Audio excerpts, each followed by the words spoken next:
Hey everyone, I'm Jeff Sorensen, co-founder and director of Optimize, a student-led social innovation community at the University of Michigan that provides support, mentorship, and funding for students to turn ideas into impact. And this is the Why Not Me podcast, where I speak with entrepreneurs, activists, researchers, and leaders from all walks of life about how they're using their life to make a positive impact in the world. For today's episode, I spoke with Nando Felten. He's a former Optimize Fellow and a current master's student in educational design at the School of Education at the University of Michigan. He's also the founder of Building Successful Bridges, an organization that does educational outreach programming for students in the Detroit area. In this episode, we talk about Nando's incredible life journey to end up at the University of Michigan and how that's given him a passion and sense of purpose for illuminating possibilities for people who might not see themselves in higher education to pursue that path. He talks about his project, he talks about student activism, and the experience of being a Black student at the University of Michigan. Finally, we talk about the future of education and what models might look like to bring more participation from all stakeholders and from a much more diverse range of people into this future of where we're going together. I hope you enjoy the episode as much as I do. I'm really grateful for the opportunity to have had this conversation with Nando. And without further ado, here's the episode.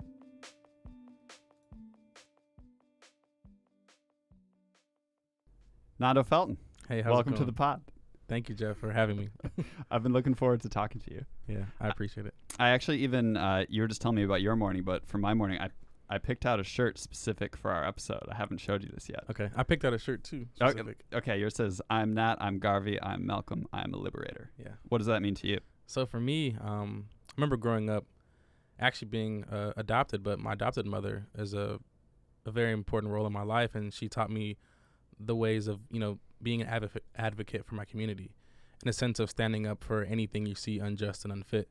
And I remember for me just growing up and just looking at, the likings of Malcolm X, Martin Luther King, Marcus Garvey, Nat Turner, and just seeing how, their impact made such a huge, not just within their time, but in history. Today their names carry on as a legacy.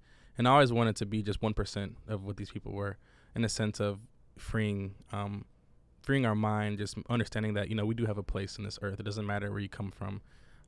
And that, so that's pretty much why I wore this shirt today. And it just speaks on, being a liberator on campus, on and off campus, in the classroom, just anywhere where I want to sit down and plant my feet for the day. Yeah. Yeah. Well, I think you're certainly, well on your way to having that kind of life, right? I appreciate that. So we're going to talk about a lot of that today. Sounds good. Building successful bridges, the work you're doing now with the School of Education at Michigan. I think it's all centered around that theme, right? Liberation and the ways that education can play into that. Definitely. I think education plays a big role in the sense of liberation and liberating. Sorry. Yeah. Yeah. Well, so the shirt I'm wearing says, I was super excited this morning because I was like, wait, this is perfect. And then I realized it's perfect on multiple levels. So it says Humboldt University Zoo Berlin. Yeah. So, I see that now. Right. So one of the last trips I went on before COVID, I haven't been on a plane since March 2020. Wow. I was on a plane on March 10, 2020, which was the day that COVID was really hitting. And we got home and it was on the TV, the president's everyone coming into the country is being tested. And we're well, we just got off a plane at 500 people. We walked in. There was no questions about anything. Were you wearing masks on the plane? Oh, no. No masks? Well, actually, I was. I was, but most people weren't. Yeah.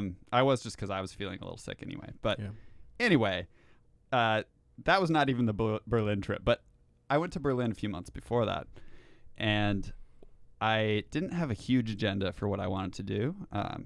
But I knew the one place I wanted to go was Humboldt University. And so, do you know much? Have you heard? It sounds very familiar, but no, I'm not exactly sure. Okay. So the second connection here is that you're from Germany. Yeah. So we'll talk about that a little bit because you're sort of from Germany, but also from Detroit. Exactly. Which I don't think a lot of people have that combo. Yeah, I don't think they have that experience as well. I mean, I grew up in Germany, lived there for about 7 years of my life, but my father was in the Air Force, so I traveled back and forth from America to Germany a couple times. I lived so I was born in Germany, in Bitburg, Germany, and lived there until the age of 5, where I then moved to America with my father. He lived in Utah, And then 2 years later, hey, let's decide to go back to Germany. Went back to Germany and moved to Ramstein Air Force Base. While I was in Utah, my father worked at a Hill Air Force Base in Utah. Then we moved back to Germany. I loved it, met so many great friends. I remember the first time I got on the bus back home from, it had to have been elementary school or middle school. The bus took me right into my neighborhood, but I didn't know where I was at because all the street signs were in German. And then I remember I met this kid on the bus. His name was Kyle Glenn. And he's like, yeah. I was like, hey, Kyle, I don't know where my house is. He's like, oh, it's okay. Just follow me. It's like right here. So he knew where your house was. He knew where the house was, but and I remember I was so scared and lost. So a couple years later, decided to move back to America in 2007 and I ended up in Arizona. My dad was working at Luke Air Force Base. So yeah, I've been in Germany for about 7-8 years of my life, and I'm 23 now. So at a point, it was about half of my life, but now it's kind of like slowly transcending, more focused on America. And then in 2010, I moved to Michigan. So I've been to Michigan now for 10 going on 11 years. And we'll come back to Humboldt University because I want to talk about that because it's related to I think everything you're doing and I'm doing, Mm-hmm. And I think one of the reasons I've been so excited to talk to you is I think you're one of the few people, maybe not few, but one of the people who resonates most with me of like, you're also on this life journey of trying to really transform education, and seeing, and that's obviously my life too. Yeah. So we'll come back to Humboldt because I do want to talk about how that relates, but I didn't know all of your life story until very recently, and I still don't know it all. But I didn't even necessarily know all those places that you'd been. It's been a journey. So you moved to Detroit in 2010, and do you identify as a Detroiter now? Yeah, so I do actually. I believe that Detroit gave me, like, I would say, the grit, the tenacity to push on, and there's so many obstacles that pop up in our life. There's trials, tribulations that we face, on a day-to-day basis. We might even be in a traffic jam. But I think that just understanding that if you push through and are persistent, I'm a very, spiritual guy. I have a strong faith.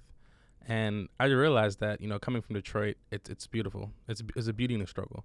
In a sense of, I remember times taking the bus to school and you see so many different walks of life, on the D-Dot bus, the local transportation, or just driving through Detroit. You would see some blocks with just one house and the rest might be abandoned. It kind of gives you a sense of, there's a reason I'm here, and there's also a reason why I'm blessed in a sense. I don't live in this community per se, but you have to realize that this is still your community. And I remember that I always wanted to make a change. I always wanted to find a way to make that change. And I remember learning in high school that there are actually more abandoned houses than there are homeless people. And to me, that was striking me because I was like, people can help. People can make change. People can put these displaced people into these homes. Like, what is the problem? I never really understood the dynamics of poverty and homelessness until maybe having to face it my own one day. So I remember the transition from Arizona to Michigan. As a kid, I was sheltered in a sense that my father didn't really share what was going on. I was 12 years old, didn't really understand what it means to get evicted or to be homeless in a sense. But my father did a great job in parenting and keeping me protected. I remember coming home from school one day and seeing an eviction notice on the door. Me not really knowing what it meant, I'm like, okay, it was just something to tell my dad, not really thinking too much of it. Maybe he was a month late on the payment of the house, But then as life transcended, I realized, like, no, there was an eviction. And moving forward, this kind of transcended how I got to Michigan. My father wanted me to spend the Christmas in Detroit with my brother and his girlfriend at the time to have, like, a better Christmas because, he knew what was going on. We lost our house, and at the time, I was living with one of my friends for about 2 to 3 months, not even knowing I was there for that long until recent stories have progressed from that. But yeah, so my dad, we lost the house, and he decided to send me to Michigan for Christmas. We ended up not being able to go for Christmas because there was a $100 unaccompanied minor fee. So I was like devastated. I was like, man, I wanted to go to Detroit so bad. But then we saw another plane ticket to come to Detroit for like December 31st. And I would land in Detroit at 9 o'clock. So I would be there right at the cusp of New Year's Eve. And so got on the plane, flew to Detroit, Landed there with my brother picking me up, and we went to his place and ate some good food and watched the New Year's ball drop and played this game called Def Jam Rap Star, where you like read the lyrics on the screen, and it's like you're doing like karaoke pretty much. Yeah. So it was pretty cool. I was a shy kid back then, but I remember opening up to my brother who I've met before, but not to this full extent, and his girlfriend. Life goes on. My father at the time was actually homeless, so he was living in his car. And so I remember looking back now, I realized he protected me in a sense of one of his hardest things in life he had to do was leave his kids behind. And he told me that. And so I remember, like, my father was answering the phone. I was like, what do I have to do? So my brother and his girlfriend enrolled me in school at Henry Ford Academy, School for Creative Studies, which to me was really cool because I loved art. But I still was kind of confused as a kid. And sometimes I used to write in my journal and say I was like a lost dog with no home, a lost puppy. But yeah, so I enrolled in school, and like I said, as life goes on, my brother and his girlfriend broke up, but his girlfriend said she'd always take care of me. And wow. And in time, she adopted me. And she was 27, and I was like 12 years old. Wow. Yeah, so to this day, that's who I recognize as my mom. Yeah. Wow. And so the shift from Germany to America when I was 5, I'll share with you, Jeff, and to the listeners. My mother was diagnosed with paranoid schizophrenia, and so she wasn't able to raise me at a young age because of her illness. And so this is the reason why I moved at such a young age from Germany to America. Yeah. So your mother was German, or she was over there German. with you? Yep, Okay. my mother was born in Germany, German background and descent. Yeah. Okay. Wow. And so help me understand the relationship with your brother that you said you'd met him, but Yeah. So my brother is about 15, 16 years older than me. And so at the time, I was probably living everywhere but Michigan for the most part of my life until I moved when I was 12. And so I remember him coming to Utah to visit me, him and my other brother coming to visit me in Utah. And then I remember one summer, I think I might have spent a couple summers in Detroit as a kid growing up. And I remember him meeting my brother and like us just having a relationship. But since we were pretty much out of state and out of touch for such a long time, it was just almost like a new meeting again, you know? yeah. A newer age, you know, you're older, you can understand more. It's more vibrant. It's just kind of more a fresh start to an extent. Yeah. Yeah. And at the time, did you you said you didn't really understand what was going on with Yeah, your dad. no, I didn't understand what was going on actually up until recently. So my father actually passed away July 27th, 2020. So up until that point, I had no idea the struggle my father was facing and the sense of him being homeless, trying to raise me. And I didn't really understand until he passed away, and I asked questions like, you know, what was my dad really going through? And he lost his 401k. Since he worked in overseas for over 20 years, he didn't really know like the taxes. Right. And so they garnished everything. They took his house, his car. I remember asking Dad, like, hey, Dad, what about the car? Like, why don't you just, like, where's the car at? You know, he kind of like, oh, it's at our friend's house. You know, the tires are bald. You know, he didn't really say, like, the government took it from us. He didn't want to tell me, yeah. But I think in the long run, it helped me because, you know, I knew what it was like to only wear a couple clothes throughout the week, or to have people at school kind of ask questions like, hey, why are you at Dylan's house for so long? Or, you know, why are you wearing the same stuff? You know, for me, but it kind of built like that character. It built a lot, you know, and it takes a lot to tear me down, I would say. But yeah, I think that it was a long journey and a good journey in a sense that like I gained so much empathy and understanding for just a human life.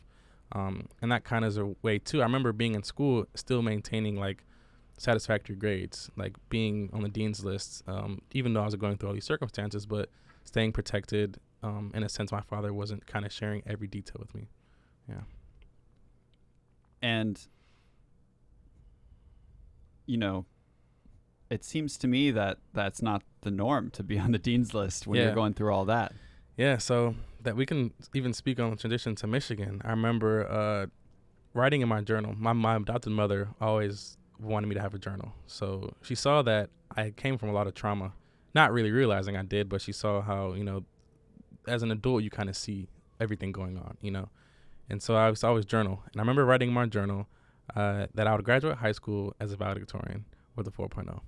not even knowing what valedictorian truly meant. You'd Or heard it think- somewhere. Yeah. Like, that's a good thing. Or thinking that I would get like a 4.0 GPA. But so yeah, just speaking of that, I remember going into high school realizing that, this is be shocking to listeners, I actually didn't get my U.S. citizenship until 2018. Really? So I was in middle school and high school with no proof of my American citizenship. So I remember, like, okay, so my mom can't afford to pay for me to go to college. She didn't plan on having a kid right now, kind of just land from DTW. So I was like, okay, what can I do to go to college? I have to focus on school. And I realized that to do that, I have to get like the highest grades possible. So I remember I've always had an eagerness to learn. I love learning, just understanding new things. And I remember that my freshman year, I got a 4.0. And I was like, nothing less than an A. Of high school? Yeah, in high school. Okay. And so moving forward, I remember only getting, I think, 2 B's in my life in high school. And those were like in AP courses. So it's still kind of like as an A-. But I graduated high school as valedictorian and top of my class with like a 3.99 GPA. Wow. And so I remember like writing that down made such a big importance because it like didn't just hold me accountable, but it put that stuff out there into the universe for me to succeed. And I remember applying to like 22 colleges, getting into almost all of them, and then it was Michigan. I remember as a kid, my dad grew up in Detroit, and he'd always wear like Fab Five Michigan stuff, Wolverine gear. Yeah. And I never really What an knew era. like why I was so right, exactly, what an era. Why I was so compelled to come to Michigan. I knew in high school I wanted to go to school for engineering. And I remember just my dad always wearing this Michigan blue stuff and Wolverines. And talking about Jalen Rose and the Fab Five. Yeah. And I love sports, but I wasn't really that good at basketball or football. I just, love sports and hang out with my friends. But yeah, so coming to University of Michigan, I was open with them. I remember on a job application, they asked me, what's the like hardest decision you ever had to make? And for me, I lied on my application and said that I was a U.S. citizen. Oh, wow. And I knew like I technically was. On your university application? Yeah, my university app. Yeah. But I said I was a U.S. citizen and I like technically didn't have any proof. So I remember meeting with financial aid and kind of telling them like, hey, I actually am not a U.S. citizen. I don't have proof. So I remember I had to write I think it was unconventional, but I had to write like 11 letters from people like that were in my community, like my principal, people at my church, my mother, teachers, counselors, to kind of prove that my story was legit. Wow. In a sense of like how I got to America. Yeah. And Michigan recognized me as a DACA student. So I was undocumented for 2 years in college, which I don't know any other college that would have just like accepted me. And I remember when the president, Trump at the time, requested that every college share their DACA status. And I know Michigan didn't. And at that time I was spooked. I was like, man, like I'm right here in college. It's like my sophomore year. I'm just afraid like that any time like I might get like, I don't even know if they would have deported me back to Germany, but I remember like, yeah, that was a scary time. But yeah, I remember 2018 August, I actually obtained my proof of my U.S. citizenship, and that was a really great time. And finally got my driver's license and everything, and yeah, that was a great time. That was a moment to feel proud to be a Michigan Wolverine, right? I mean, definitely. I called my M card my golden ticket. Oh. That's what I called it. Yeah, that's the only form of ID I had is my M card. Wow. Yeah. There's so much, I think I knew you at that time. I mean, you had been in Optimize. Yeah, I tried to do Optimize first go around with the BSB. Right. But at that time, we had the name Brothers Seeking Billions. Yeah. Tell me about that. Yeah, so I'll explain. We chose a name because of the demographic we were aiming towards. We were aiming towards Detroit high school students. And we knew that if we picked the word billions, it would attract them to money and like get their attention. But the understanding of the name Brothers Seeking Billions is that we're not just seeking, we're trying to seek 1 billion connections, networks, and opportunities for the community. Yeah. And that was the catch. And Yeah. people, when we'd have a meeting and sit down, are like, okay, billions, like you're going to want $1 billion. We're like, not exactly, but how do we, logistically have 1 billion connections and people and networks? And that was our main focus at the time. We started BSB September 28th, 2016. So we're coming up on the 5-year anniversary. Yeah. We realized that we came to college not just behind academically, but behind an untaught pre-career skills. We didn't understand the importance of like owning a suit or tie, building a resume, navigating career fair. We, in our community, maybe at the dinner table, we might have overheard our parents saying, you know, the debit card went over the limit, you know, or you know, there's a fee associated with that. We didn't really understand the process of ownership, having credit, and how important that was. So we took it amongst ourselves to teach ourselves. And we reached out to older students at the time, upperclassmen, one by the name of Kenny Johnson. Now he works on Wall Street at Blackstone, a big private equity group. But Kenny taught us not to be afraid, in a sense of, let's share amongst ourselves, you know, our elevator pitches on the spot. Huh. Boom, give me your elevator pitch. Right now, we're just walking down the hall, or maybe we're walking to a tailgate. Elevator pitch. You know, put it on me. Tell me about yourself. You know, and realizing that, you know, not to be afraid of where we come from or our experiences. And I remember that we came up with this idea, and we picked our first logo was Mansa Musa, who was at time one of the richest, wealthiest people in the world.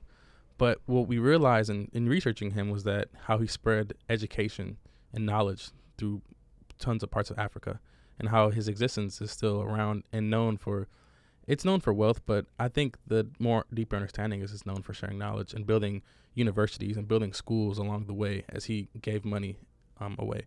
And so I was like, wow, if this one person can have such a big impact and sit on something, like I might not be sitting on a gold mine, but I think my experiences are as equivalent, and not just mine, but all those around me are as equivalent to gold and wealth. And so with that, we realized, okay, how do we share this knowledge and experiences that we've acquired and seen on the university campus? And we were like, okay, it's time to give back. And we saw that once you get to Michigan, you're pretty much set, in a sense of like, once you're here, you're good to go. You're good to rock and roll. Right. And you go to a career fair, they're more than likely going to pick you over the other candidate, which is just kind of the way of politics and higher education. So we decided to focus our shift on K through 12. And with this change, we decided to come more of like a reframing, and decided to change the name, keeping the acronym BSB, but making it Building Successful Bridges.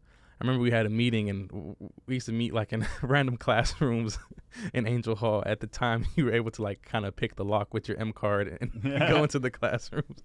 At that time, we didn't know the real ways into getting into I thought you were going to say we could reserve it with our M card.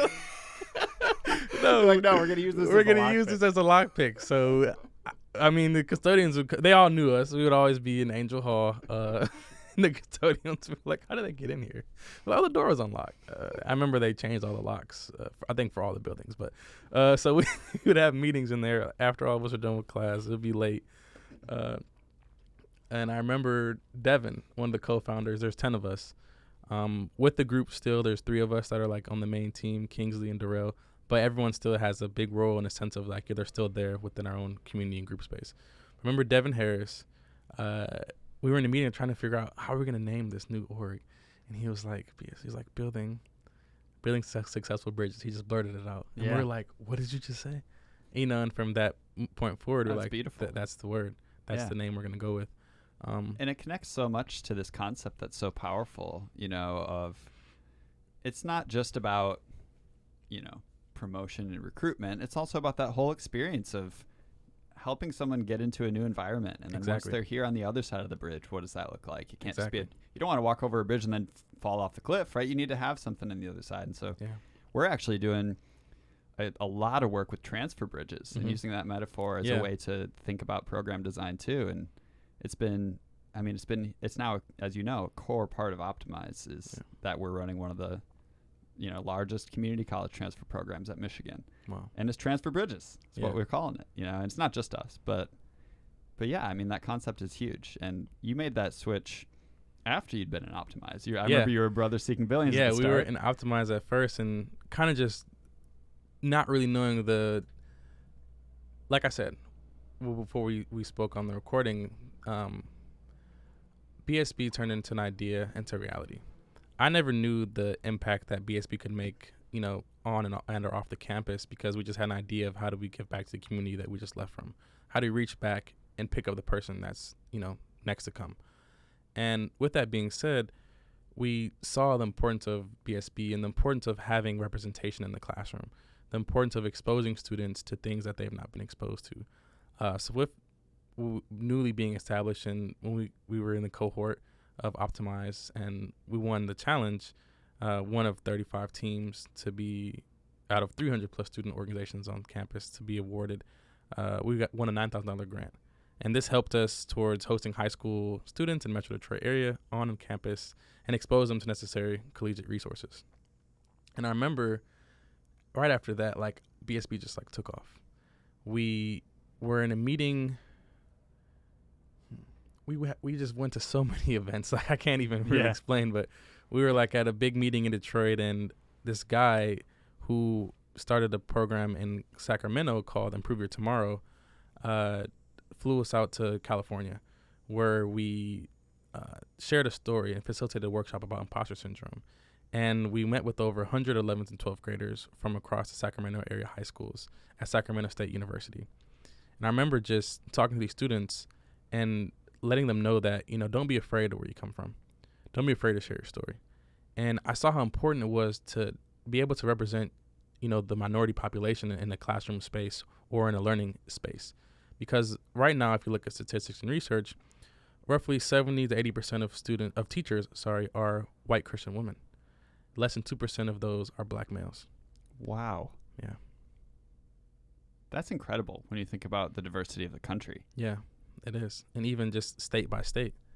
And in a sense of, let's not try to reinvent the classroom and reinvent the teaching workforce, but how do we find advocates that are for the community and put them in these spaces?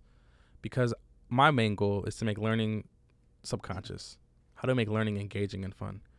Like, if I were to tell a group of 8th graders right now, we're going to go on a Fortnite trip. You guys can travel the world playing Fortnite. Or we tell them in the middle of class, like, hey, here goes a PS5, play Fortnite. I'm pretty sure more than half the class is going to want to engage and jump on that. But I want to find a way to say, hey, we're bringing in 10 students from universities across the state, and they're going to share something with you guys. And I want them to learn so much because I want them to see themselves in these students, as well as being exposed to new ideas, to new technology, new ways of approaching the classroom. And with that, I remember we established partnerships with the University of Michigan College of Engineering and Texas Instruments with BSB. And we hosted a STEM workshop session for 80 plus students from the Mary Grove High School students. So thus stretching students' basic understanding of coding with Texas Instruments, rovers, and calculators.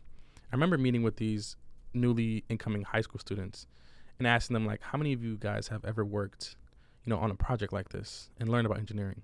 None of them have. And I was like, wow, like, this one session with these students could have helped propel anyone in this class to look more into engineering and look more into that. And, it's almost like the Optimized catchphrase, illuminate possibility. Yeah. I feel like which the mug I'm drinking out of may or may not have. Yeah, the mug, I mean, it's kind of just looking right there at me. But yeah, we all saw how important that was to be an advocate for our community. And that's one thing I believe that teachers, it's important to have black teachers or just black advocates because there's someone that can advocate for the students. Right. And it's not that, as you said, a white Christian woman as a teacher can't be an amazing ally and partner in that work, right?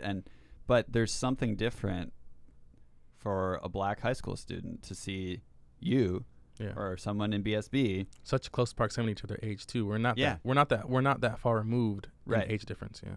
And I'm guessing a lot of teachers, regardless of their race or identity, understand that, right? So I'm guessing many of the schools that you partnered with, you were going into classrooms that were led by white Christian women, right? And that doesn't necessarily have to be a conflict, right? Yeah, it doesn't.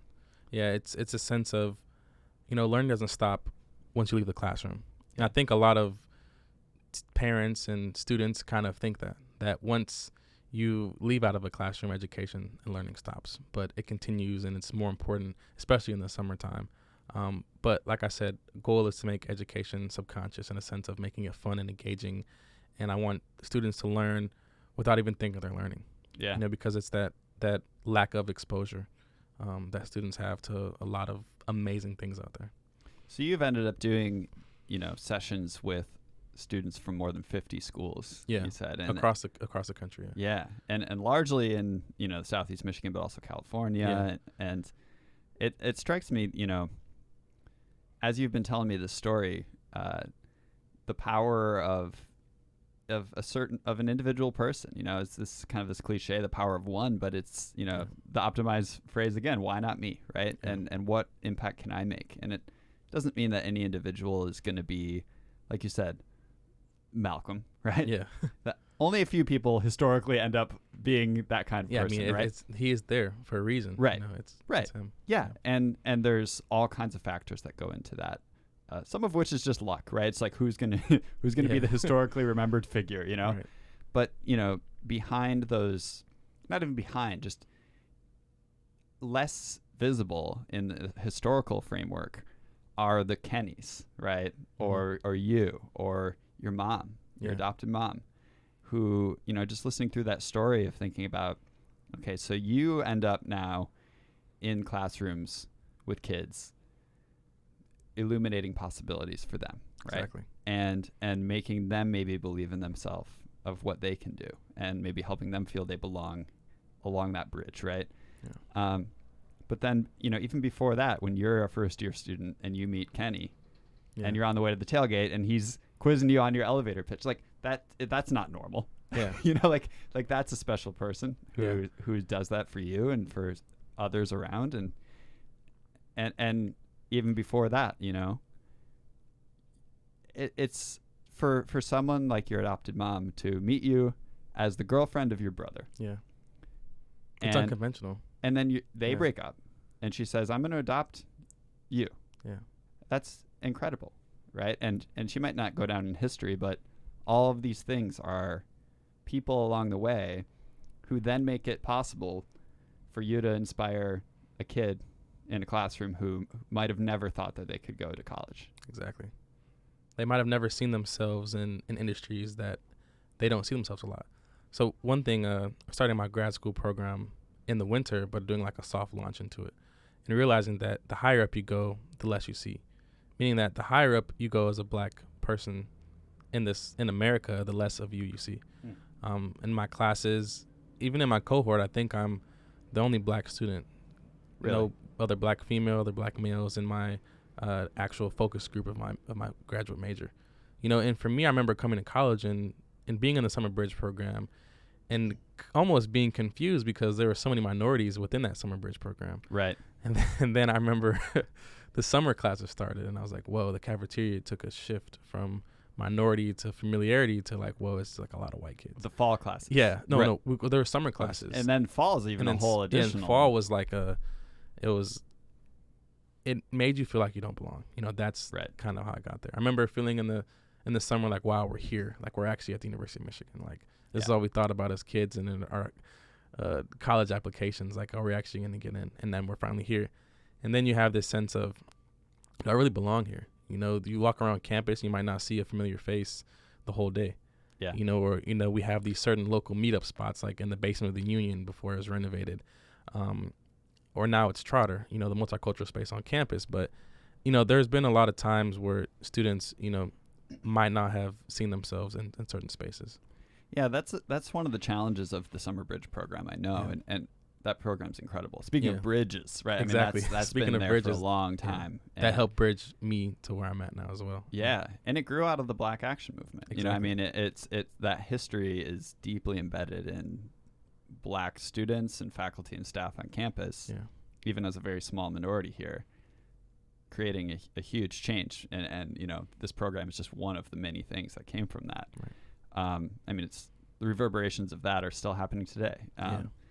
But, I love that Summer Bridge program and Optimize has been a partner with them every summer except for the COVID summers, because things change. But, the students that are here, it's an incredibly diverse range of experiences, but united by the fact that the students in that program are underrepresented as a whole in the Michigan student body, regardless of race. Race is one way that's the case, but there's other ways too. Yeah, there is.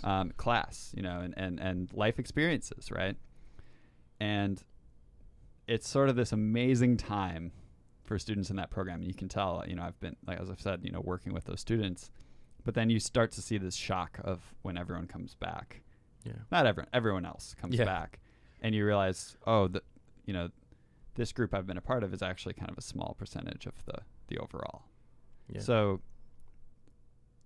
how did you adjust to that? You're talking about that kind of Yeah, so shock. I'll kind of share some stories and some of the experience I had adjusting to the university.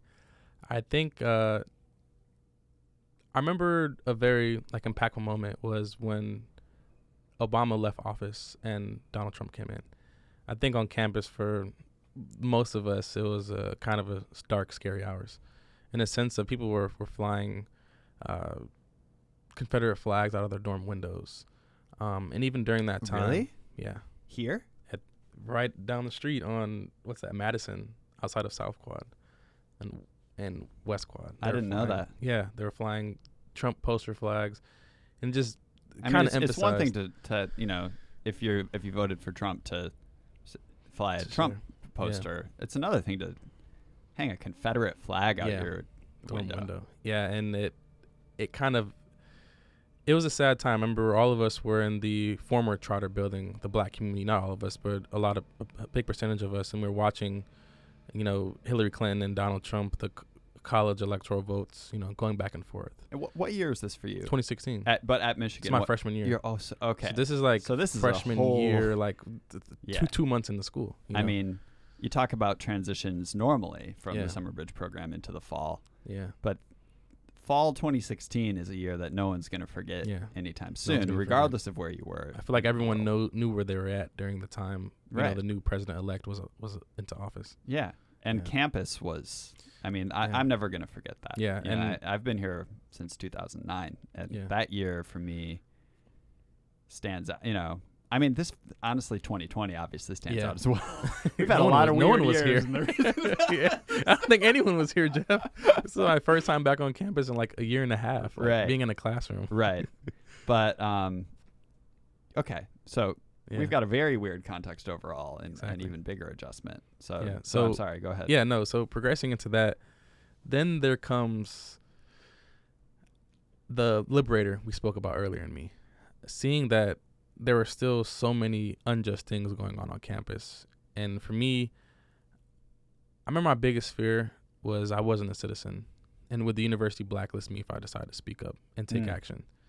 And I told myself that, if I don't take action, who else is going to take action? And I just saw there were so many things on campus that didn't sit right with me. Moving into my sophomore year, probably the first couple weeks in the class, one of my peers, he comes to his dorm and he sees the N-word written on his door tag. Yeah. And this made Michigan statewide news. Sure. And it's happened in West Quad. And I remember the night before we were studying, and I remember this is the first time I ever told my friend, hey, I know we got to study for this, but I don't know if you're going to feel comfortable going into a library because you don't know who did it, and it inconvenienced us from learning that day. Right. And I remember taking notice of that and realizing hey, how can we disrupt someone's learning the same way they disrupted ours, and make a statement and make it bold and follow the likings of Rosa Parks. And so I decided to find a way to shut down the buses for an hour at the busiest time on campus. I don't know if you remember that. Yeah. Some do. And I remember. Tell. Yeah, I remember. So at this time, I'm still not a citizen, and I'm okay, the university can blacklist me, take away my scholarships, but I'm it's bigger than just me. It's a sense of how can we stand up for everyone in this go around. So I remember looking up a lot of legalities. I remember I had one of my old high school counselors actually in law school. He's not a lawyer, so he couldn't give me any law advice, but he could kind of point me in the right directions. And I asked him, what is it like when you block off a street? Is there a way that you can reroute traffic, almost like they do on game day when all the cars go in one direction? And I wasn't really impeding traffic in my sense of when I drew out this grand scheme of how to block off the roads, but have traffic still being able to flow. And we had someone on the inside working with the buses, and they told us the busiest time is 10 o'clock in the morning for the buses. That's when everyone's moving in the bus station. 10 a.m. classes. 10 a.m. classes, yeah. So at the time, the transit center was called C.C. Little. So to give you some background on C.C. Little, this was a former University of Michigan president who believed in eugenics, who Hitler is said to have actually got a lot of ideology from in his, Nazi movement. Sure. And when I found this out, when I was just walking on campus one day and someone shared with me, I was like, so you're telling me that this building is representative of someone who, if his ideas would have reached mass media, my grandparents might not have ever had my father. Like, that's what you're telling me. And from that point forward, I was like, there has to be a shift and change about this. So we're going to target that bus stop. And fast forward a little bit. Yeah. Fortunately, that has been removed. Yeah, I mean, there's times where I had to we had students wearing bloody gowns walking down the campus protesting. Yeah. I remember one day I wore all black and went into the provost meeting and told the president to his face that he's a liar.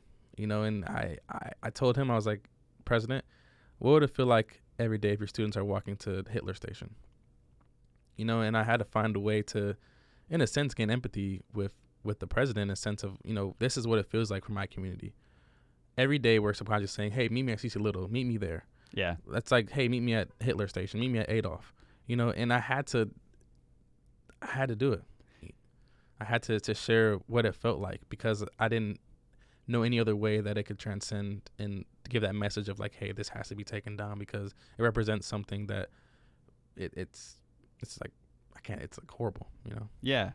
And there were faculty allies in that too. Angela Dillard, a good friend of ours, was a big part of, helping to figure out the institutional ways to get a name changed. Yeah, I remember I was like, well, I'm going to keep pushing and try to change it, because I remember they were telling us it was like a funding thing. The building is there because of funding. I was like, okay, well, I'll shut down the campus. I'll shut down the bus station every single day until it's changed. That's what I told the faculty.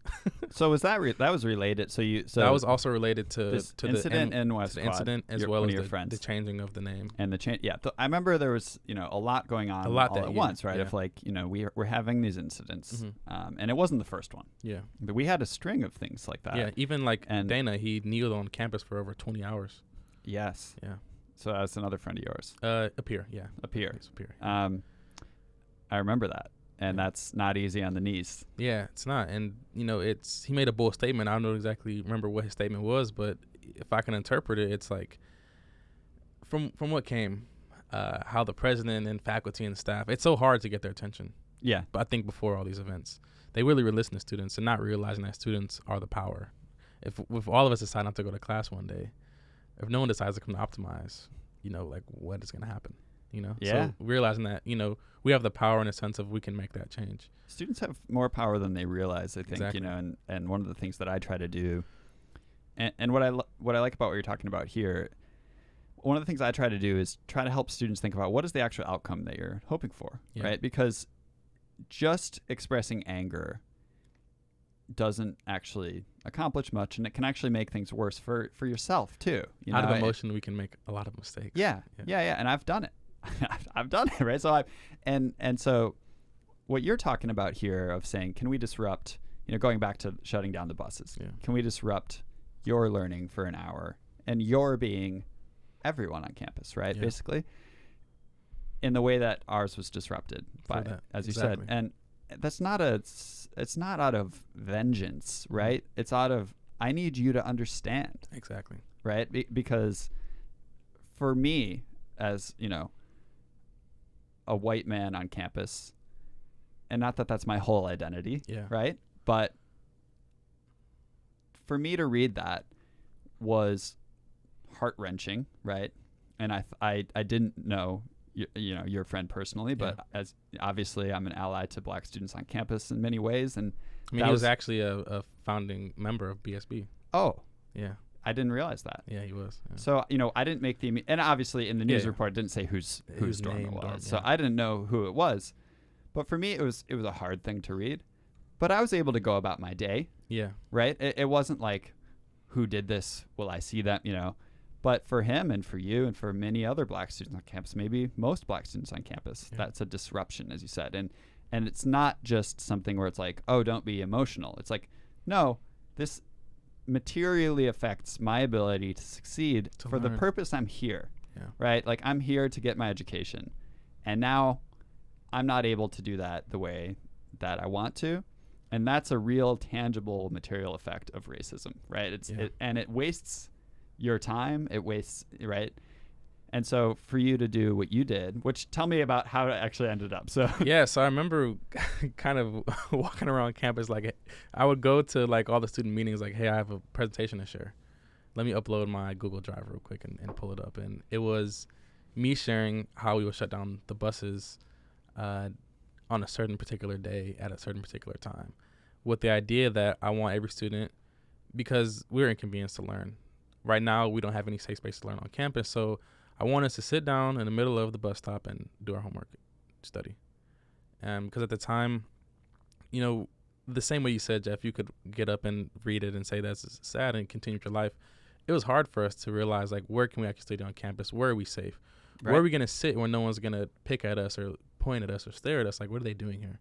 You know, so I decided the best place for us to study at that time was together on the street, sitting down.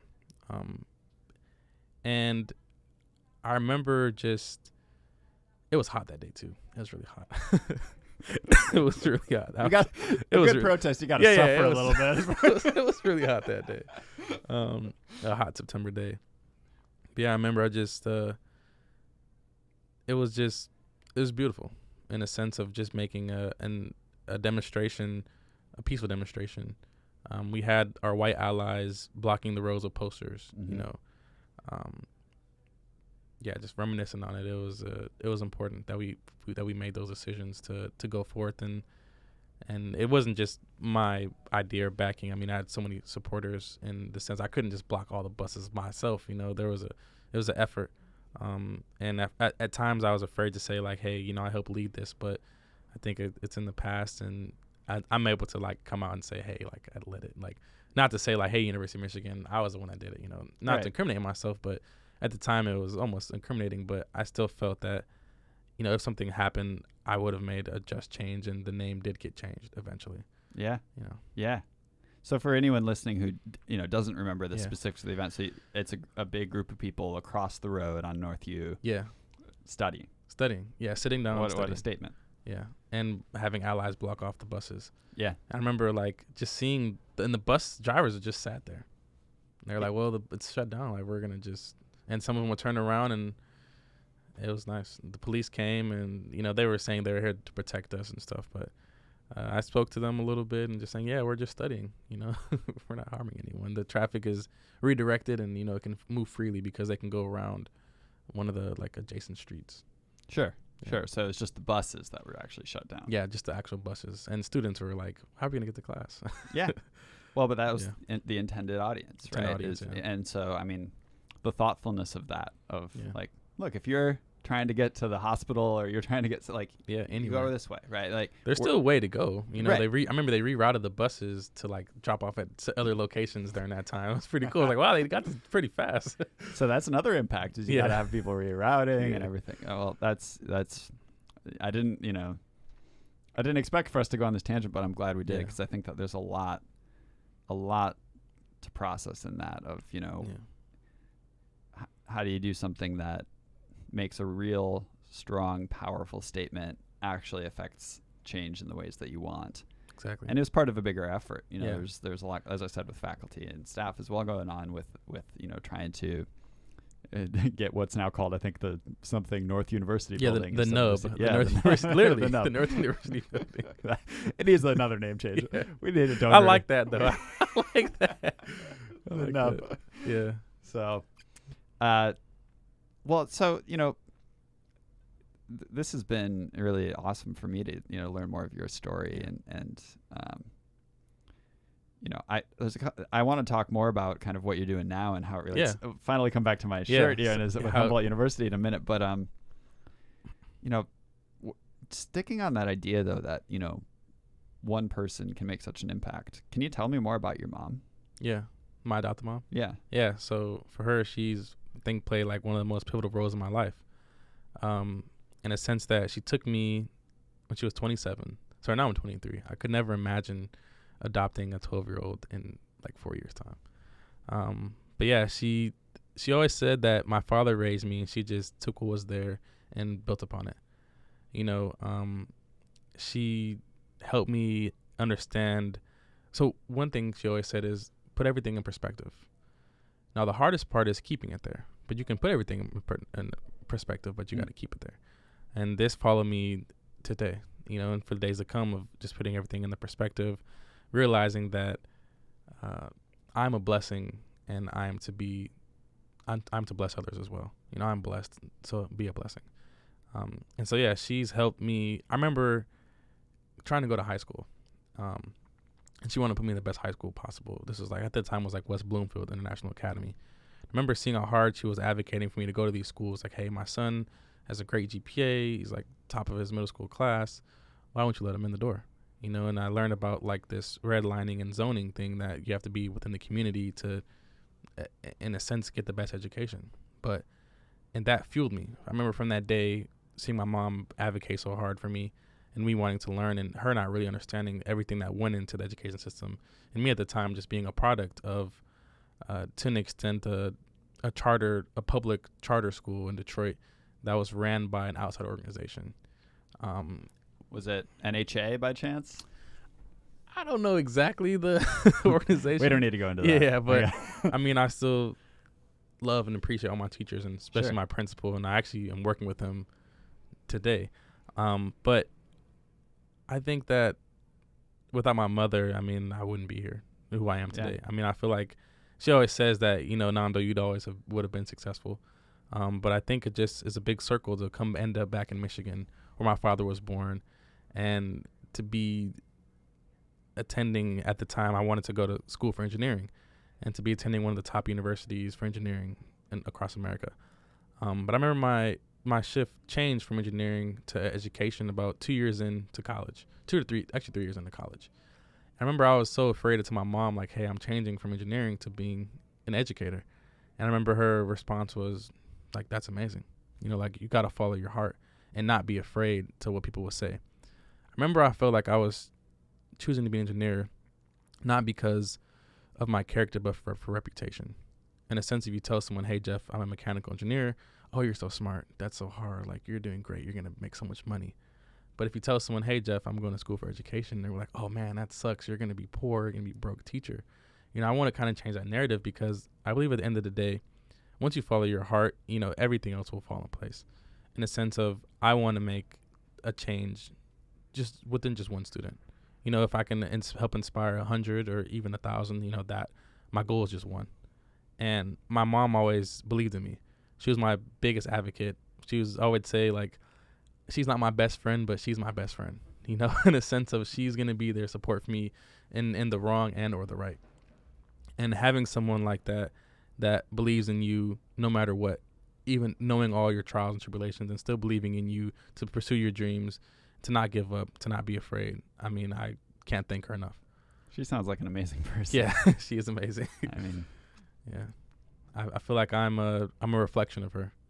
I was always raised to walk and talk like God. How do we follow our footsteps of something positive every single day? My mom, like I said, is like a reflection. I try to be like a reflection of her, in a sense of just doing what's right, not being afraid to speak up in times of unjust situations. And now my big tackle is education, and not fully going into the classroom as a teacher, because I'm not well experienced enough to do that. I want to find a way to go around, inspiring children on another agenda, not reinventing the wheel, but let's dissect it and take it apart, and let's use some of my engineering background to find a way to work these logistics. So let's talk about that. So this brings us perfectly to the shirt I'm wearing today, which I need to tell you about. So it's Humboldt University in Berlin. All right. And what this is essentially the prototype for the modern research university. Wow. And so I think one thing that's really interesting about education and change in education, as someone who's now been working in this for 10 years, and I know you're passionate about this as well, is that when you look at an institution like a university or even a high school, I think that with a lot of other things, like, your iPhone or whatever, there's a memory of oh, this didn't used to be here, and now it is, right? We're recording this on a laptop, using things that this just didn't used to exist in my lifetime, right?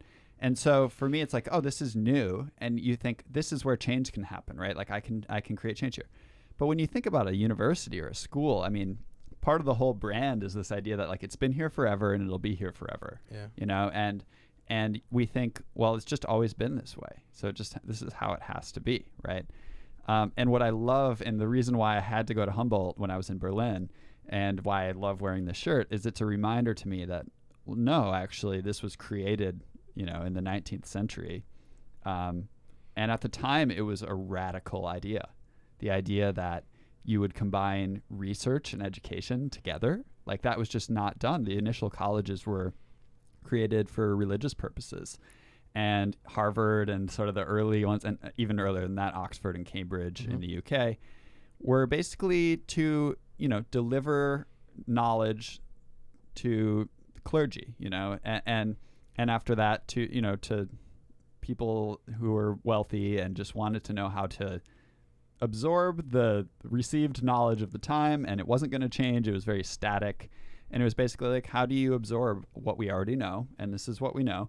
And then the Enlightenment and the scientific revolution happened, and we realized, oh wow, there's different ways to study the universe, and we actually don't know that much. Yeah. Right. And so what does that mean? Is that depressing or exciting? To me, it's exciting. And to, you know, the idea of the Enlightenment, it's exciting because it means there's so much to discover, right? And the, you know, Humboldt University, which, you know, at the time was actually named after the king of Prussia. You have to name it after the king. You have to right? name it after the king. In order to get any support. There's no other way. Which at the time, the king was the state. And so it's not that different maybe from the University of Michigan, the state, right? But, you know, this is a university that there's the founder of it essentially was Wilhelm von Humboldt. And the Humboldts are interesting. There's two brothers, and this is, you know, Germany way back in the you know, 1800s. Germany, it probably wasn't even a country, a nation then. Yeah, I'm not 100% sure. I think it's Prussia at the time. So it's sort of this like big amalgamation of different. But so Wilhelm was like the education guy, and his brother actually, Alexander von Humboldt, also a very impactful guy, was this explorer who would just go to like the Peruvian jungles and like discover all kinds of things, you know, and you know, just at least discover for sort of, you know, Western, new world, Western. Yeah, but interesting guy on that front as well. Sort of, there's a book called The Invention of Nature about Alexander von Humboldt, of how, you know, his exploration led to this whole, you know, new way in sort of the quote unquote West of thinking about nature. But Wilhelm, meanwhile, is back home in Prussia, coming up with this new model for education and saying, you know, it's not sufficient to just have a place where, you know, you go to receive the knowledge that is forever. It's like, no, that part of education should be based on the newest knowledge. And so what we need is to have a combined institution where, on the one hand, we're pursuing the newest, best understanding of the world and of the universe. And that's research, right? And on the other hand, those same people who are doing that are transmitting that knowledge to students to gain sort of a base understanding, so they then also can go and try to understand the world in their own way. And the ideas, I'm reading off the Wikipedia page here, of the Humboldtian model of higher education. The ideas, you know, that it was based on are the ideas of the autonomous individual on the one hand and the world citizen on the other. And so it's this idea that, you know, it creates the idea of academic freedom, which today is one of the most important concepts in higher education, that in order to truly pursue knowledge that might actually be sort of counter to established status quo ideas, right? You have to have the freedom to have ideas that are not orthodox, that somebody, you know, that the state might not even like, even if they're funding the research. And you have to have autonomous individuals being able to ask whatever questions they want, pursue whatever they think is the way to go, with a mindset of world citizenry, that everything we're doing is trying to improve the world. Exactly. Right? And so, you know, this is like core to the university today, but at the time it was radical. No one had ever combined research and education before. The idea of even doing this was radical. And, you know, what this led to was I can't even remember the name of it, Friedrich something University. Right. And then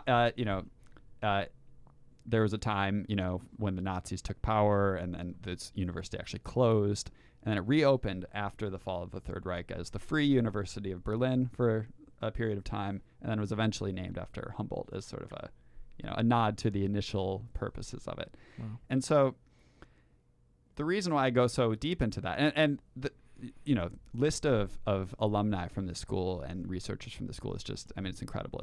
It's Einstein, right? Before he got chased out of Germany by the Third Reich, right? And we were lucky to get him over here. We were. But it's Einstein, it's Marx, Engels, Nietzsche, Freud. It's a huge number of people, all the way up to present day, actually, recently present day, Angela Davis. Others have spent time there. It looks like I have to spend some time there. Maybe both of us. Hey, we should go. It was a pretty cool campus also, I got to say. And Berlin's an amazing city. But the reason why I'm so excited about this is that it reminds me that, okay, that was a radical change. And that was something that no one had done before. And it now led to this whole new way of learning and exploring the world. But that was the 19th century. Yeah. And we're still based on a very similar model. But that change was possible. What changes might be possible today, right? And I think one of the things that has not changed enough, a couple of things, and I think these are two of the things that you're most passionate about, and some of the work you're doing now with the School of Education, which I'd love to talk about if we could. It's public now, yeah? Yeah. It's semi-public. Hopefully the time this podcast releases, it's public enough for a podcast. Public enough for a podcast. Definitely. So one is that despite the more inclusive idea of the Enlightenment, that the autonomous individual, everyone has to be able to pursue what they want, higher education today is still extraordinarily exclusive. As you said, you're part of the Summer Bridge program, and you feel like, oh, wow, students from all backgrounds are here, and people who understand the life I've been through are here. And then 42,000 of the 43,000 come back, and you're like, oh, wow, actually, it's a lot of very wealthy people. It's a shift. Yeah. And so that's one, is that it's still not reaching the full diversity of people in our society. And I believe talent is distributed across society. And so we're not creating a platform for people who are qualified and could do great things in the world right now, to the extent we need to. And then the other is that I think that, at least on the undergraduate education side, another thing that's useful to remember is that the features of today, another critical feature in addition to the ones that were introduced by Humboldt, is now grades. Yeah. Right. And at the time, Humboldt was emphatic that higher education should be designed on scientific principles, not on market-based principles. Yeah. Grades are very marketable. Very in the sense of numbers, Absolutely. Yeah. And it's a way to vet students for employment and sort of to offload some of the hiring process back to universities. And maybe there's a role for that, right? Maybe in today's world there is a role for this. But, Tim McKay knows more about this than I do. I don't know if you've talked to Tim. Have you met Tim at all? I think I met Tim. Yeah, I haven't talked to him. Yeah, you've got to talk to him. He knows so much history of all the stuff that you're interested in. But he's noted that, the University of Michigan introduced grades just a little more than 100 years ago. Mm-hmm. So we're a 200-year-old institution, and only about half of our time have we actually even had grades. And so the original Humboldtian model didn't have grades. And we did it for a sort of arbitrary reason. It was so that we could be qualified for some national honor society. Wow. That was kind of all the thought that went into it as well. The prestige, the marketability, I guess. It comes with it. Yeah. I guess, yeah. But now I think we have so much understanding that grades aren't actually helping people learn, right? Yeah. And in some ways, they might actually be holding people back from learning. Yeah, there's a hindrance that kind of comes with it, especially at a university where I think my population, my minority group, we come to campus behind. And it kind of, we realize that, hey, how is this guy in this class going to all these tailgates, coming to class stumbling and still succeeding? They've already been exposed to the resources, and for them, campus is like a walk in the park. Sure. And so, that's another point, is that kind of blends the two things together that I was talking about of challenges for undergraduate education. Is this grade-based model where you're just constantly worrying about like, am I above the average? What's the Or let's look at the Michigan bell curve. Right, the curve. The curve. And to this disproportionately impacts students that are already underrepresented. Exactly. And so, is that creating the kind of culture of inclusivity that needs to happen? There's been a million diversity efforts at the university since the 70s, and our numbers are still not great. And so what we need to think about is how do we change the overall culture? And I think that to introduce one of the things that you're now working on with the School of Education, it's called LEAPS, which is Learning, Equity, and Problem Solving for the Public Good. It's a long acronym. But I like LEAPS. Michigan loves acronyms. Michigan. Oh, absolutely. Absolutely. We need to make an acronym for Optimize at this point, because just so we'll be more accepted by But so LEAPS is different from other university degree programs designed around mastery-based learning, where progress is recorded through the development of a rich portfolio of experiences linked to evidence of skills that are in high demand across all sectors of the U.S. economy, yet are rarely the focus of typical college coursework. And so this could mean moving through at different speeds, because there's not standardized models of grading and semesters in the way that we typically think of. Some people might choose to spend 4 years, others might choose to spend 2. It's engaging with experts across the entire university instead of just one discipline. It's engaging in communities. It's engaging with industries. It's trying to understand how people and organizations collaborate to make change on difficult problems. And it's engaging alumni in addition to the people who are on campus every day. Turns out that we can do that over Zoom pretty easily. Yeah, it is. And so, this to me is an incredibly inspiring vision. And I think Optimize hopefully has helped create some conditions for this in the last 10 years, where we've shown that there's this incredible learning experience and environment that can happen. It's not constrained by a semester.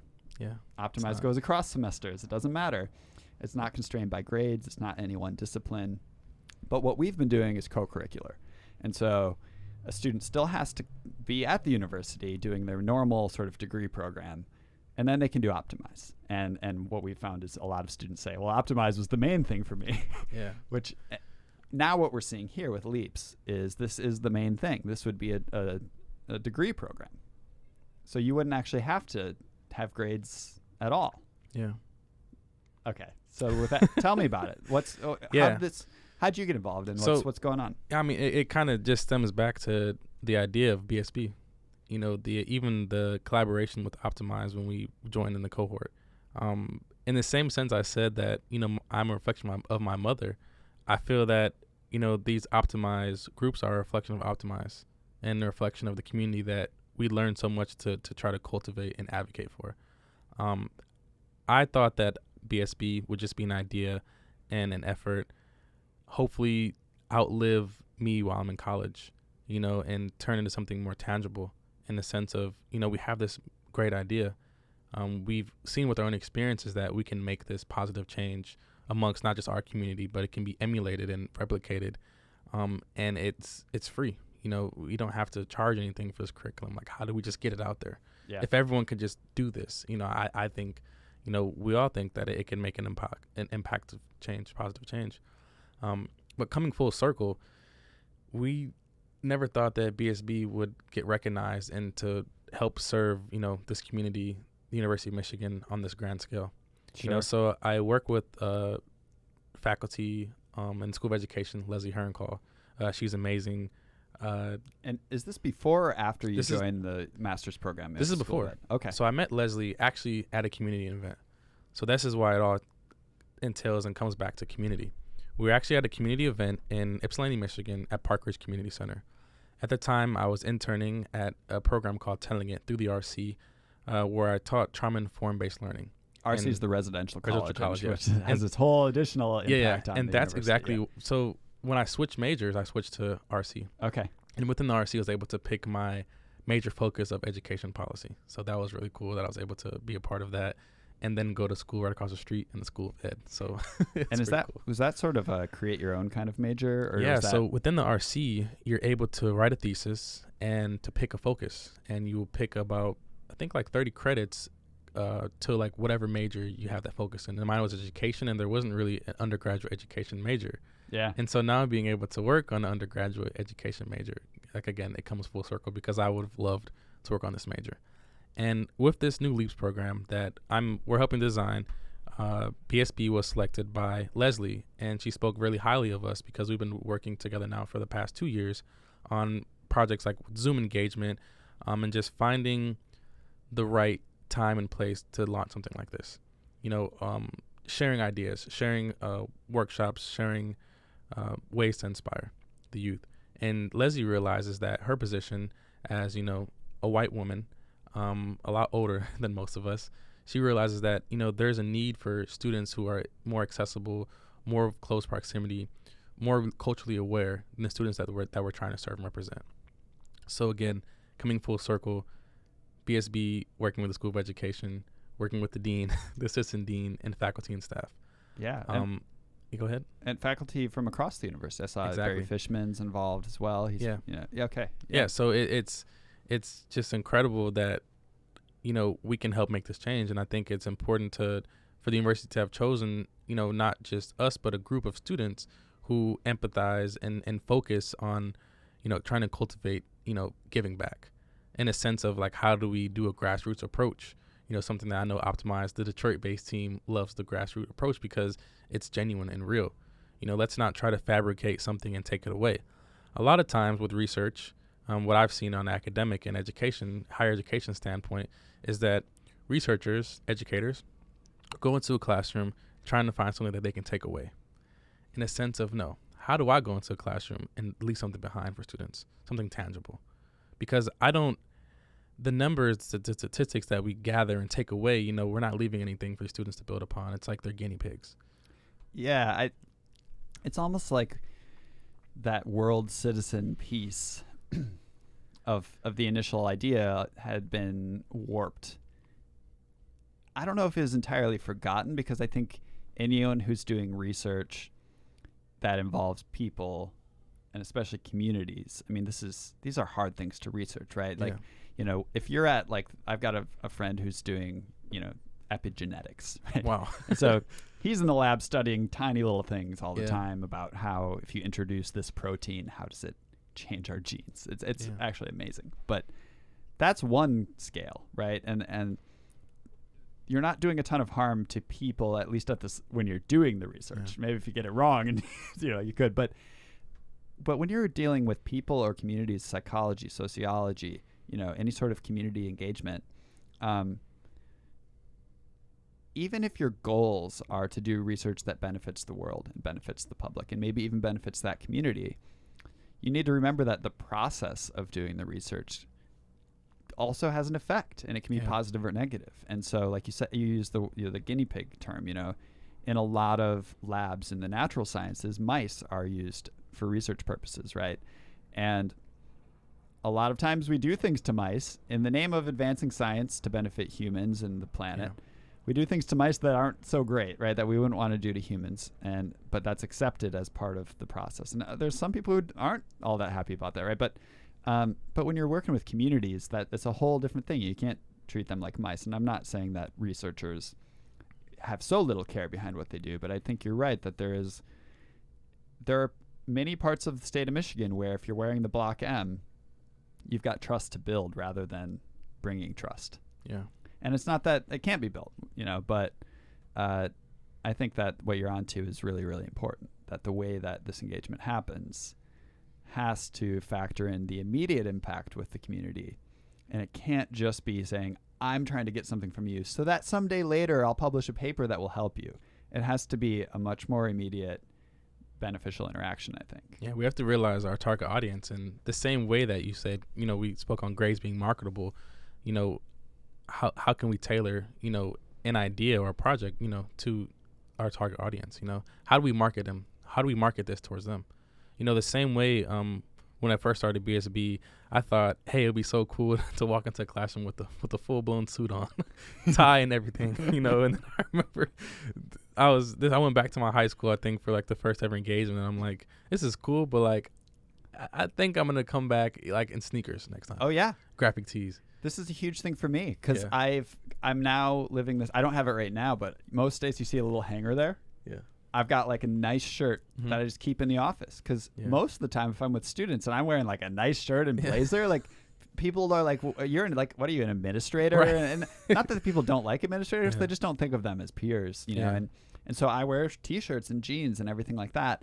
Though sometimes I need to meet with administrators and be seen as, so I need to have both.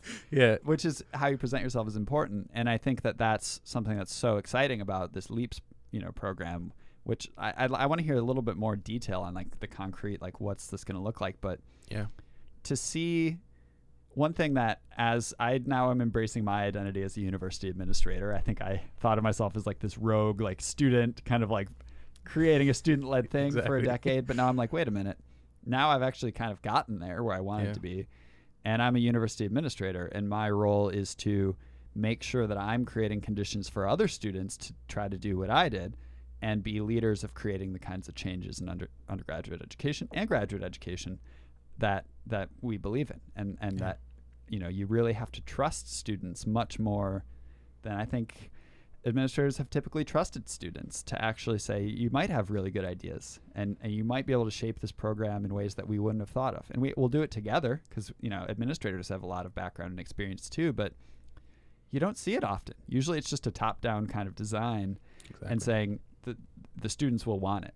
But what this program seems to be doing, and what, you know, Dean Moji and I've forgotten the name of the faculty member you mentioned, but is saying, you know, we know kind of the kind of thing we're trying to do, but we need people like Nando and BSB involved in the design process of this, not just the marketing, but actually the design process, so that students who are closer to you will have more trust in it and will understand it better, and that it will actually be designed for their needs better. So like right now our audience has shifted. Now we're pitching to students. Sure. Instead of administration and funders, we're pitching to students. You know, we're flipping the script in a sense of how do we make this for them? You know, and in all aspects for them. Because if we're going to not even change, like you said, the grading system is a newer policy if you look at it like that. But how do we, you know, go back in time? In the same sense of, you know, looking at my past research, I'm just thinking now about how cars were at first electric until they developed the electric starter to then start a gasoline engine. And I did extensive research with battery technology. But looking back at like this research approach and moving with LEAPS, we saw that, you know, if we're able to learn in a new community, or it might not be so new to us, with that being Detroit, and using the Marygrove High School's campus for college students to then engage and to move freely from Ann Arbor to Detroit, I think it would set a precedence for the way education should be, in a sense of giving back, in a sense of, hey, if I can teach something, I can master it. Marygrove High School. Yeah. I know a bit about it, but tell me more. So Marygrove High School, my first time I was able to collaborate with them, I think, was when all the students were going into their freshman year of high school. So it's really cool now coming full circle again, working with these students. And I believe they're now juniors going to be seniors. So this is the fourth year of this institution. Third or fourth year. Don't quote me, yeah. And just to be clear, it's separate from the LEAPS program. It's separate from the LEAPS program, but the LEAPS program is designed to connect with these students on this campus. So the LEAPS program is a program at the University of Michigan. Correct. That will, coming fall 2022. Hopefully. Really? Hopefully. Yeah. That's fast. Yeah, they're renovating the dorms on Marygrove's campus, and that's going to be where the survey that we're launching is going to kind of indicate, you know, do students want to live on a campus for a year outside of the Ann Arbor University of Michigan campus? Okay. But then be in such close proximity to students, which unknowingly to them, it's going to help inspire them. Because I remember, I mean, this is just from my own experience, you know, not to say like my experience is the key, but I remember from personal experience that I went to high school with college students. The building I was in, the Alfred Tubman Building for Design, or formerly called the Argonaut Building, which is the former headquarters of GM. It's so many amazing historical facts. The first Corvette was designed there, so it was pretty cool. In this building, we shared a space with college students and professionals. And I remember like seeing like, wow, these CCS, College for Creative Studies, is the school that was there. It's like, wow, these students are like doing this amazing work, and they would showcase their artwork all throughout the school. Yeah. And it's like, wow, like I want to be an artist one day too. Like, you know, there were so many, I was exposed to so many career paths and professions that I saw the importance of, hey, I can be an artist. I can be an engineer. I am an engineer. I might not have the degree, but I was able to work in that field for years and do research, and I was able to do artwork and have it publicly showcased in a sense of, you can be what you seek to be. You don't have to have, these certain parameters to be that thing. But with the LEAPS program, it's designed to like accelerate learning of key skills and concepts needed for engaged project work, in a sense that we can hopefully have a cohort of students from the University of Michigan in this new undergraduate major, work hand in hand on the Marygrove campus and even live there to feel like in that sense of community and belongingness. Because even looking back at the Bridge program, having that community, I will see a Bridge student to this day and we're cool, Yeah. because we were all within the same community. And it's like, I don't want to leave that community. And how do I help cultivate it and make it something, important? And, I think LEAPS is going in an amazing direction and taking notice of, this mastery-based learning, and even the approach of, there won't be SAT or ACT requirements for this undergraduate major. That's huge. Coming in from high school. Because at times, we're looking for those students who have that willingness to do community work. There isn't really a degree for community work and engagement. And so this is kind of where this major, has a breakthrough in this sense of, this is going to kind of change that dynamic. Well, so LEAPS as an undergraduate program, Mm-hmm. to me, would be incredibly attractive, at least to who I am today. I need to catch myself and realize I'm not an incoming student anymore either, right? So but the idea that, okay, there's not grades, but it's based on getting good at the things you want to get good at. Exactly. And trying to measure that in different ways and at paces that make more sense, right? Mm-hmm. If I had, been graded, actually, when I took piano lessons for a couple of years as a kid, and I hated it. Yeah. And I was always not good at it by that assessment, because someone else was telling me to do it by a certain time, and I had to practice it by that time, the thing they wanted me to play, and I never learned anything. I wasn't good. And then a few years later, the piano was around the house, and the song Clocks by Coldplay was popular. Yeah. And I sit down and start playing like, da, da, da, da, da, da, da, da, da, da, da, da, and it's like, oh, wait, I could do that. I can learn by ear, and I can learn at my own pace. And now I play piano all the time, and I'm okay at it. I'm pretty good at it. and so, to me, that style of learning, much more self-directed, project-based, based on things that you like and care about, you want to get good at, makes a lot of sense. And doing it in, your own time. And so that's an undergraduate program that hopefully will be coming soon. Yeah. Which to me is just incredibly exciting. One of the most exciting things I've heard. And I believe that coming from the University of Michigan, it can also help propel this idea across the country. Yeah. If the University of Michigan agrees to it, why can't anyone else agree to it? But then there's this connection to Marygrove, which I think for people who aren't aware, we've been talking a little bit about it. I just want to pull back and make sure people understand this. So this is a K through 12 school in Detroit that is created in collaboration with the School of Education at the University of Michigan. Correct. And it's a school for students, K through 12 students, but also a school for teachers. So students at the University of Michigan training to be teachers. Exactly. So one of my friends actually, she's there doing like a teacher education program for like a couple of years there. Yeah. And so the vision of the LEAP connection is potentially also having LEAP students be engaged in this area. With the same students, with the K through 12. With the K through 12 students. Yeah. But not necessarily as teachers. Right. I think it'll be more focalized around project-based learning. Sure. And having these student advocates in the classroom represent, more having the culture where, representation in the classroom, I believe. And maybe help, so what kinds of things would, say that I'm a prospective LEAPS student. Okay. Because you're kind of quizzing me on this because we haven't been trained this, but go ahead, Jeff. I got it. Well, that's all right. I mean, we don't, if there's anything it's just like, well, it's not decided yet or can't talk about it yet, that's fine. Yeah. But do I have to be engaged with K through 12 students, or might I be engaged with community organizations instead? What is that? Yeah. I mean, I don't have the direct answer to that particularly, but I believe that right now we're trying to gather a list of community supporters and lists of people that we can, then work with, because I think that is something that's really important as well, is having that community-based But yeah, so I'm not exactly sure if I can answer that question yet. That's all right. I don't want to put you on the spot. Yeah. I know that this is not a Nando Felten Yeah, it's alone not, project. yeah. This is a. I can't speak on on the whole team because I know I play a role, but it's an important role, but it doesn't. I don't have the say in exactly what that looks like. Yeah, and that's fine. That's fine. I mean, I think I've heard enough to be really excited, and I can't wait to see more coming out about this. There's a video coming out sometime relatively soon. Yeah, a video with a survey for undergraduate and high school students. Yeah. To kind of see if they are interested in something like this. Yeah. Which I hope the numbers will show a positive impact and interest. Oh, it will. Yeah. I mean, who likes grades? Yeah, I mean, I don't think anyone does.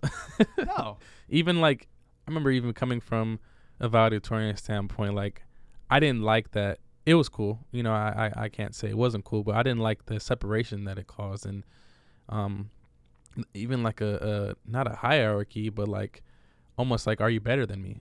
And I'm not. And my friends are all incredibly smart. I just decided to focus all my intents of finding a way to get into college. So I actually hadn't picked up on this until right now, but there's some beautiful irony here that, the guy who was the 3.99 student valedictorian, you're pretty good at grades. Yeah, I understand. No, but now you're the anti-grade guy. Yeah, even in college, I mean, my grade didn't reflect my high school, but I kind of realized that, I got to college and I tried really hard my first couple of years, and I was like, why am I still messing up? Why am I still not at that point? But I realized that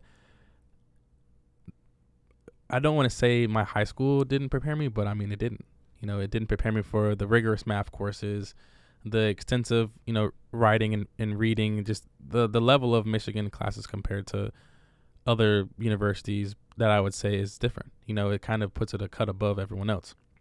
And so with that being said, I remember being in calculus and math classes, and my teacher was like, Nando can teach the whole entire class on these courses. But when it came time for the test, it was almost like I shut down. Huh. And I realized if I can teach this in front of people and understand it, but it's just the test kind of throws it off. That's kind of where knowing about grades, knowing about almost like a system. People say it's a certain thing called Michigan math, which it is. I think at a time Harvard and Michigan had the exact same math program to an extent, but Harvard dropped it because the retention rate was so low. Yeah. That students were just almost built off memorization, and they weren't really building and gaining the way they're supposed to. But Michigan kind of stuck along with this math program. But speaking back on grades, I just saw that it was important to learn and to engage in communities and doing impactful, meaningful work in the classroom.